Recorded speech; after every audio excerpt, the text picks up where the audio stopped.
Hello, this is Myra Elaine on the Buying Space channel. As some of you know, I read the Torah on my channel, and I was in a Bible study class with Michelle.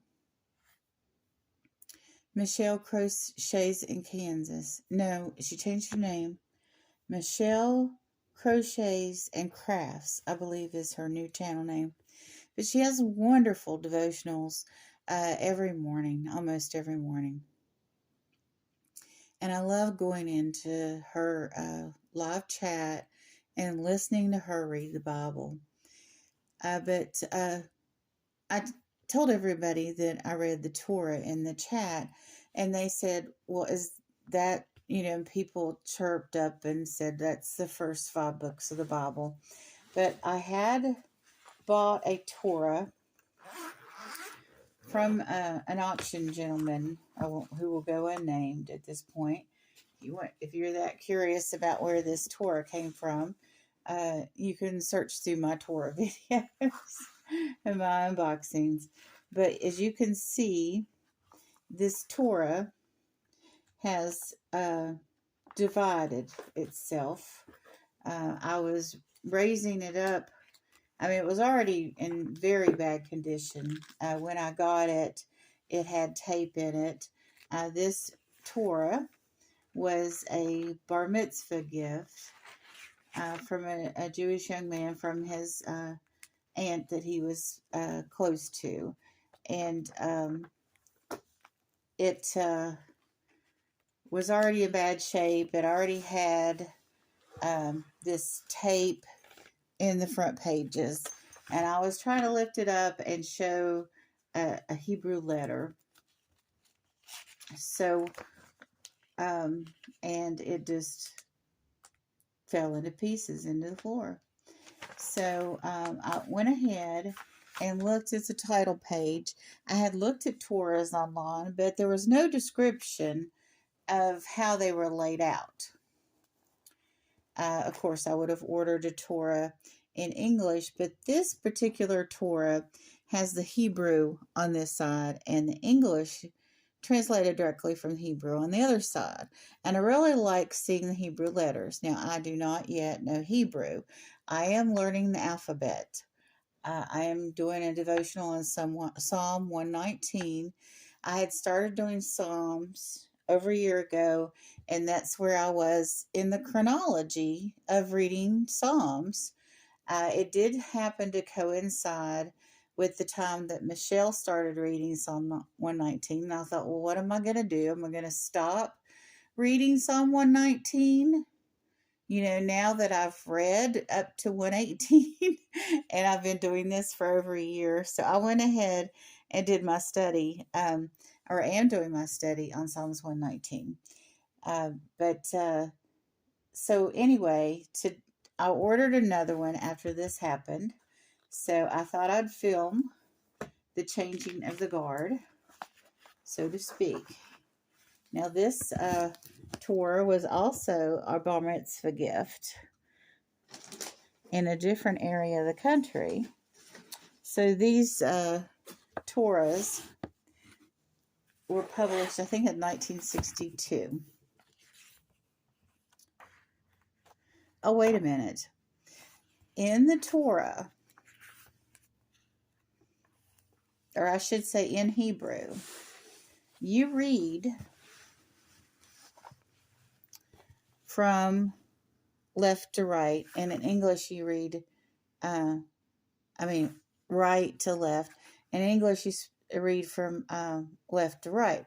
So the book is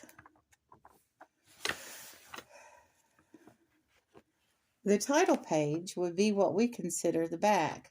Now here's the dedication on the very back page of the cover. They put the Jewish date and the Gregorian candle date, or English date, presented to on the occasion of his bar mitzvah until best wishes for a long life filled with success and happiness. And this is from the congregation of his temple. So, which was wonderful. But whoever owned this was not, they weren't, they didn't read this a lot, so it was well preserved. The 5 books of Moses is the Torah. Now here, the date's not in here.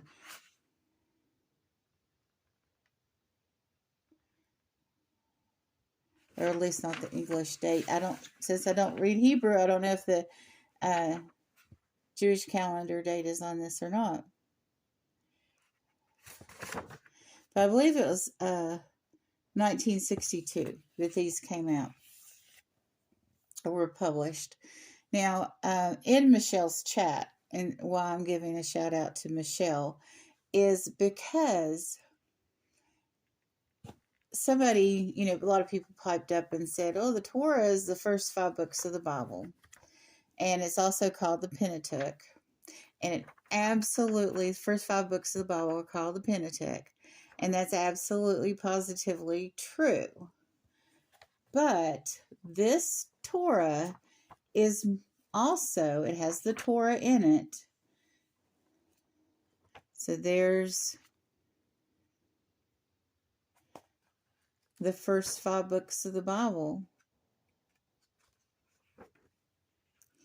And then, after that, we have the Song of Solomon.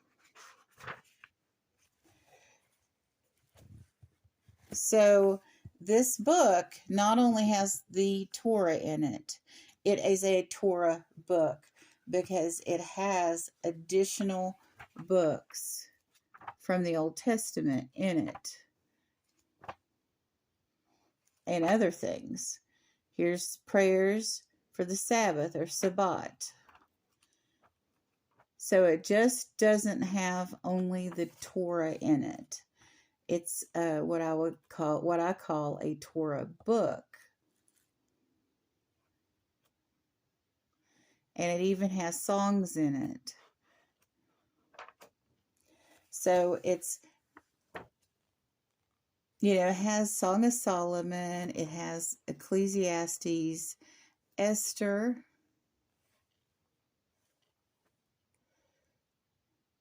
and then it has what I would pronounce as half or ha of the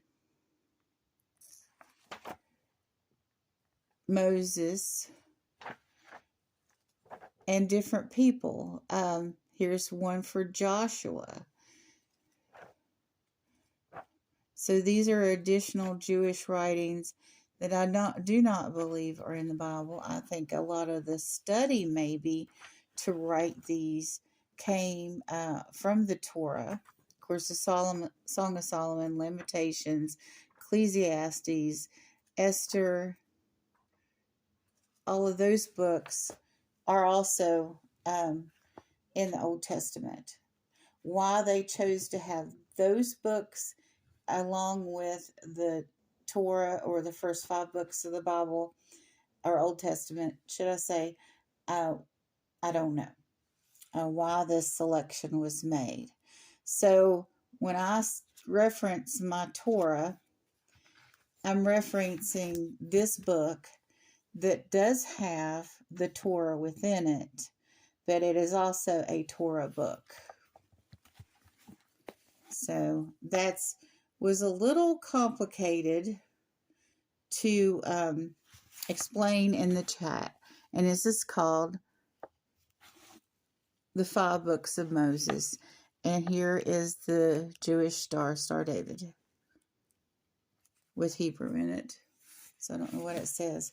But I believe from what I've seen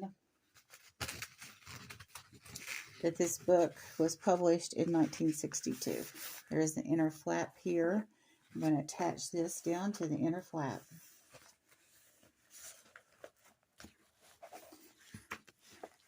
I prayed about receiving this book. I had looked for them online for quite a while before the older one fell apart on me. This book's smaller than this cover is meant for, slightly. So I also have, and I had put this on my Amazon wish list for a long time. Let's see, where is it?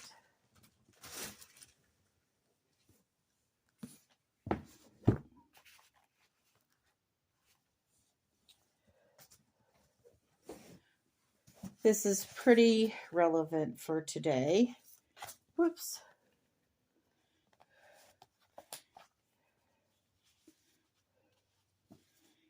Here is the temple. There is a war going on right now that was partially started by the return of the Red Heifers to Israel. The temple and the tabernacle, before that, there was a ceremony to sacrifice red heifers so that the priests could become clean. Excuse me.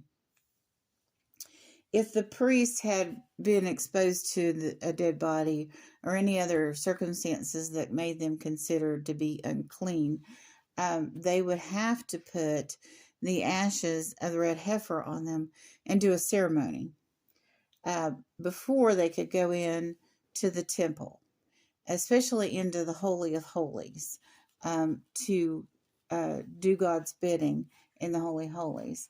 Now, and then that was true with the temple as well. And right now they've built an altar on the Mount of Olives to sacrifice the red heifers. And they also, in Shiloh, are fixing to rebuild the tabernacle.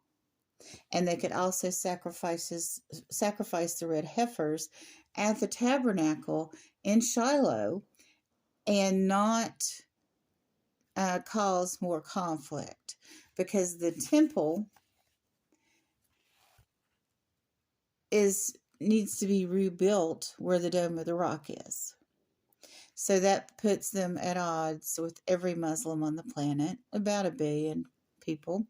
So instead of doing that, they're going to rebuild the tabernacle at Shiloh at an undisputed location. And a tabernacle is easier to build anyway because it's not made of brick and mortar. It's post and partitions. Replicating the temple or the tabernacle will be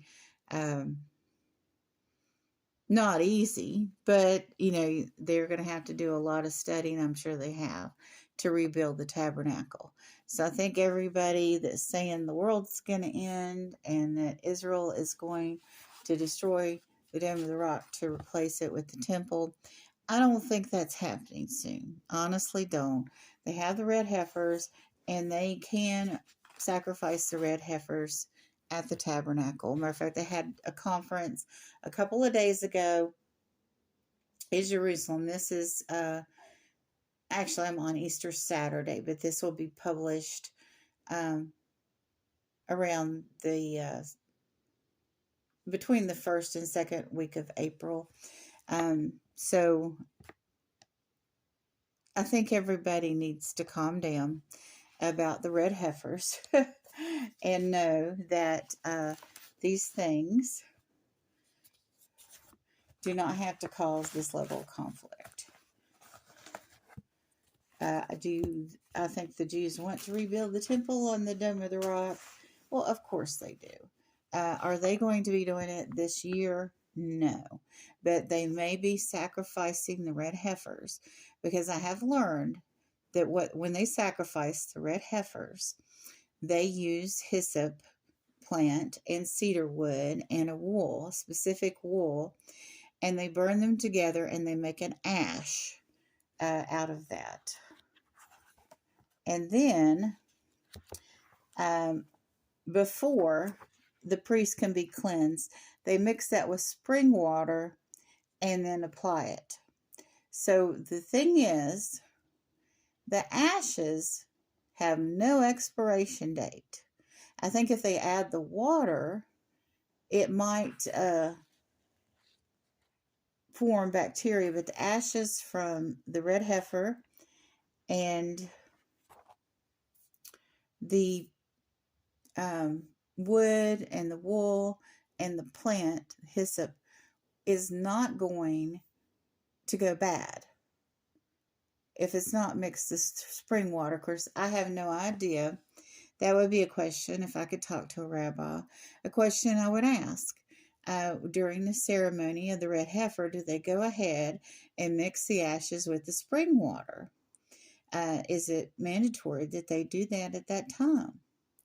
And if they add the water to it, of course, it would go bad quicker.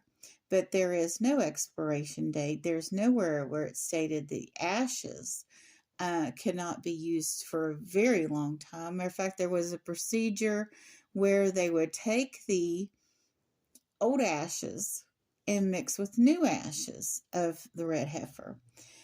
So there is precedent for keeping those ashes for a very long time.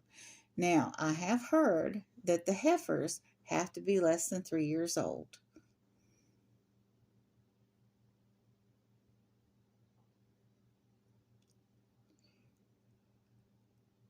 So I'm going to go ahead and look up where I need to start reading at in the Torah for my next session. The last thing I read in, I want to put the Ark of the Covenant over here too. The last thing I read was Exodus 21, 1 to 11. Yes, this belongs in my Torah book cover. So, I'm going to go ahead and look that up. I think I'm going to go ahead and start reading again in chapter 21. But this will be, that will air, I think, between the 2nd and 3rd week of April. I took off Holy Week from my Torah readings. So here we go. And each section, as I started in Genesis, you turn, but because the reading is backwards from what English is, the book is backwards, and it's like manga. If you've ever had a Japanese cartoon book or anime book, is called manga. They also read the same way the Jews do. And when you are progressing in the book, you turn the pages this way towards the back. Which, if that's not confusing enough, then you also have Roman numerals for each chapter.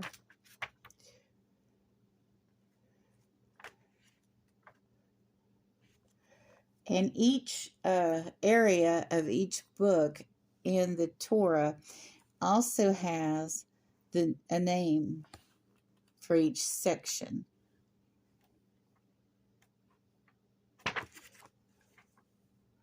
Now this is 31. So I'm looking for 21.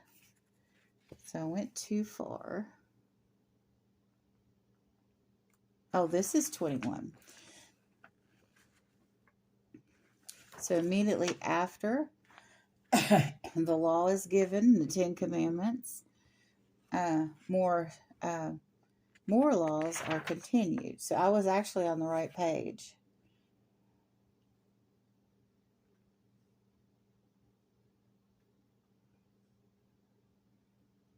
So we're going to start talking about the specific rules and punishments for murder and killing and manslaughter in the next section. So that's my explanation of my Torah book to Michelle and her chatters, and also to anyone out there that's listening. You all have a wonderful and blessed day.